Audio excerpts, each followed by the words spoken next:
Hey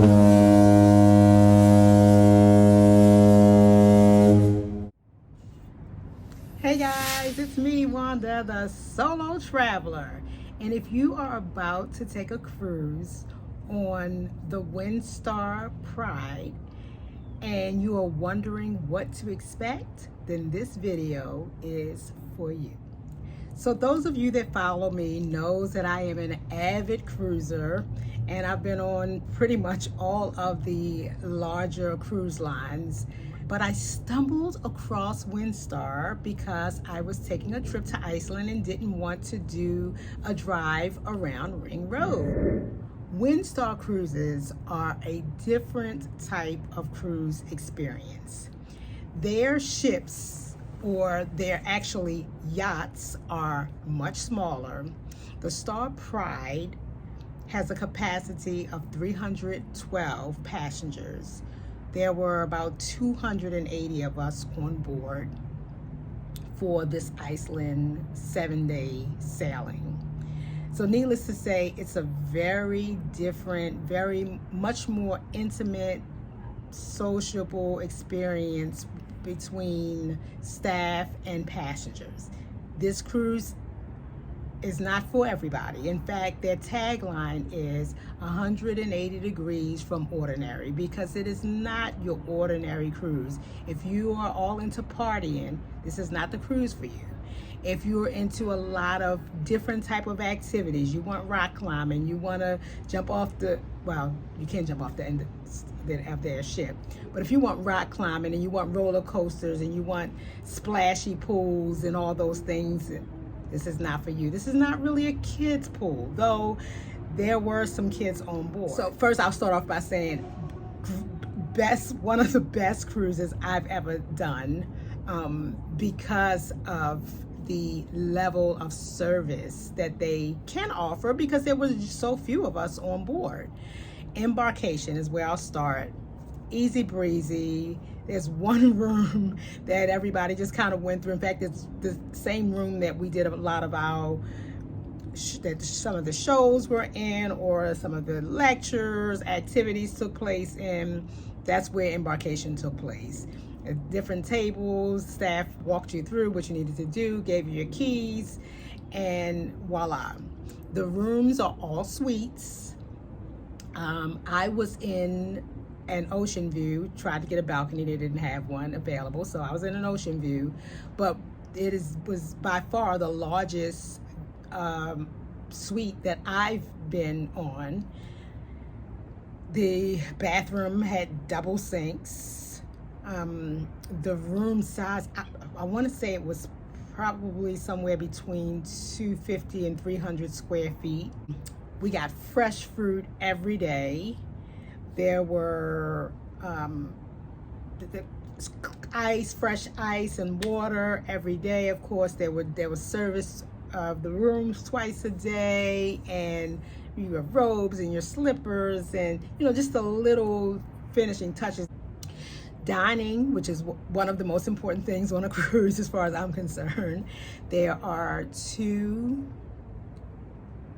specialty dining rooms, and they're both included in the price of the cruise, so you're not paying anything extra. And then there's one other dining room, and this is all for dinner. There are no dinner buffets. This is a sit down, classy, we're going to feed you. And when I say classy, it just means the food and the level of service is at a much higher level. But you don't have to dress up. You don't even have to dress up for the specialty dining rooms. This was an Iceland cruise, so many people who were out at port and were doing their excursions came in and went to the dining room in their attire. There were other people that felt the need and wanted to dress up, and that was fine too. So just because it was a more upscale experience, it wasn't, you don't have to dress that way. So don't feel under any pressure to dress a certain way.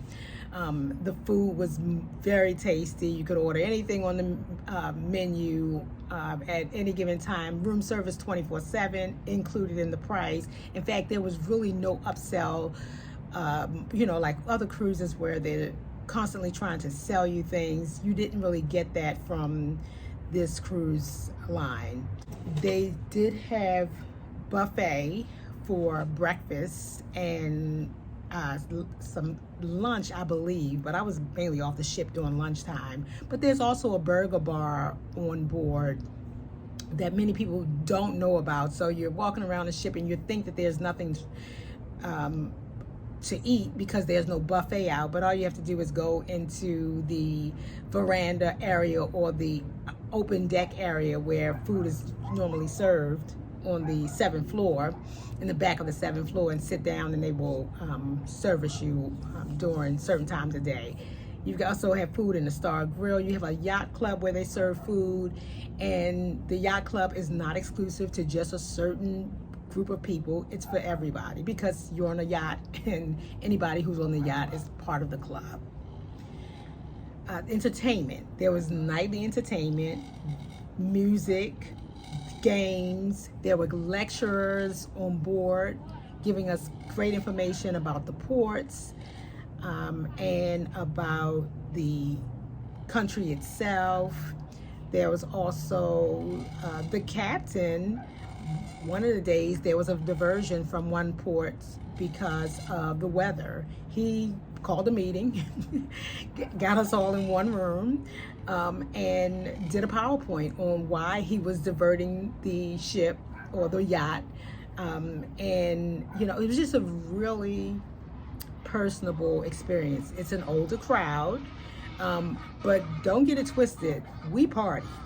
We had a good time. One of the real cool things that you can do on the Star Pride and on all the Windstar cruises, from what I understand, is you can visit the bridge, and the staff will allow you to ask questions. They'll explain all that gear, how the ship operates and how they look at the weather and determine which ways to go. And the bridge is pretty much open the entire time unless the ship is pulling into port or leaving port. Aside from that, they're open. Everybody was just very pleasant.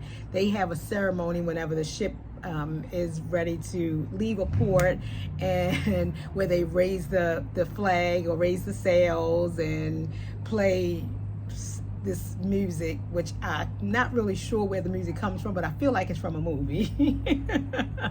But it's a really cute ceremony. Disembarkation. One of the best things I liked was we didn't have to put our bags out the night before. The ship is so small, there's so few people. They're like, please don't put your bags out the night before. Put it out in the morning before, between 6 and 6:30. Loved it. And disembarkation was just as easy as embarkation. I mean, it was just a very smooth process from beginning to end. Can't say enough about the service on board. You really got a chance to know everybody, from the captain to the cruise director to the room stewards. It will not be my last yacht experience. One of the other things that I really liked was that everyone and anyone had access to the very front of the ships. A lot of times now, with a lot of these larger ships, the way they built the sections for certain types of guests, it closes off the front of the ships to a certain population of the cruisers. But with the Windstar, they're on several decks. The very front of the ship is open. So the night that we saw the Northern Lights, we were out on the front of the very front of the ship, on both port and starboard side. There's access all around the ship. There's no areas of the ship really that's off limits. I mean, unless it's just strictly the crew area. As far as the outside, you pretty much have access to all areas of the ship, which makes it great when you're wanting to admire the beauty that is around you. There are no casinos on board. So if you're a casino player, this trip is probably not for you. I don't even think they did bingo. And if they did, I missed it completely. It wasn't something that they talked about, and I was off the ship a lot at a report. But I don't think they even did any bingo. So just those things to keep in mind. Hopefully that helps for anyone that is about to board the Star Pride. And that's all I got for you. Have a wonderful day and a toodles.